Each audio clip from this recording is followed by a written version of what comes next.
তো বন্ধুরা আজকে চলে আসলাম ফাইনালি একটা নতুন জায়গায়। তো জায়গাটা আসলে সবারই ভালো লাগবে, পরিবেশটা অনেক সুন্দর। তো দেখেন রাস্তাটাও বেশ ভালো, এখানে অনেকেই ঘুরতে আসে। তো পরিবেশটা অনেক সুন্দর লাগে সবারই। তো আপনারা চাইলে আসতে পারেন, ঠিক আছে। হ্যাঁ, তো আমার ছেলে আমার পরিবার আসতেছে হাঁটতে হাঁটতে।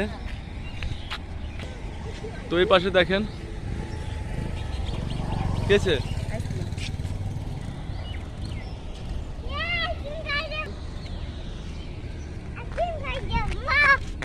কেছে বাবা আইসক্রিম খেতে যাবো। আইসক্রিম খাও, আইসক্রিম খেলে কিন্তু দাঁত পড়ে যাবে। আচ্ছা ঠিক আছে।